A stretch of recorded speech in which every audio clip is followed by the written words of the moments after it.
இந்த தலத்தில்தான் என்று புராணங்களில் கூறப்பட்டுள்ளது. கோவில்களில் விக்கிரங்களில் பிரதிஷ்டை செய்யும் பொழுது அஷ்டபந்தனம் செய்வதுதான் வழக்கம். ஆனால் திருவண்ணாமலை தலத்தில் தங்கத்தை கொண்டு சொர்ணபந்தம் செய்து லிங்கத்தை பிரதிஷ்டை செய்துள்ளனர்.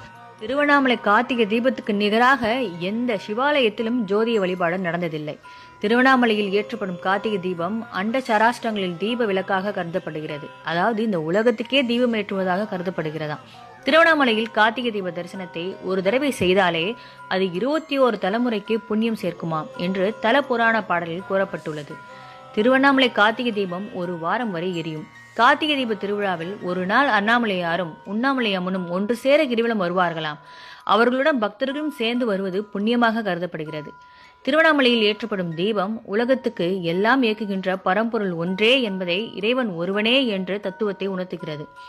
கார்த்திகை தீபத்தன்று அதிகாலை திருவண்ணாமலையில் கோவில் பரணி நேரத்தில் ஏற்றப்படும் பரணி தீபத்தை அங்குள்ள காலபைரவ சந்நிதியில் வைத்து விடுவார்கள்.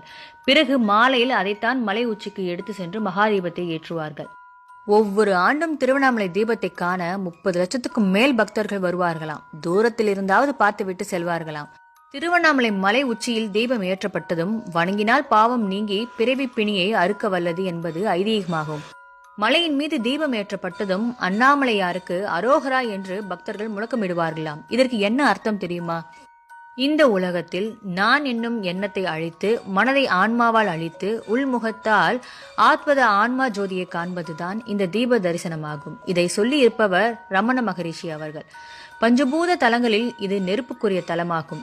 இங்கு மலையே இறைவனின் சொரூபமாக உள்ளது. பிள்ளைப்பேறு இல்லாதவர்கள் அண்ணாமலையாரை வேண்டி குழந்தை பிறந்ததும் திருக்கோவிலுக்கு வந்து அர்ச்சனை ஆராதனை செய்து கரும்பு கட்டுகள் கொண்டு வந்து புதிய புடவையினால் தொட்டில் கட்டி அதில் குழந்தையை படுக்க வைத்து மாட வீதி வலம் வந்து பிரார்த்தனை செலுத்துவது எந்த திருக்கோவிலும் இல்லாத பிரார்த்தனையாகும். இந்த கோவிலின் சிறப்பும் ஆகும்.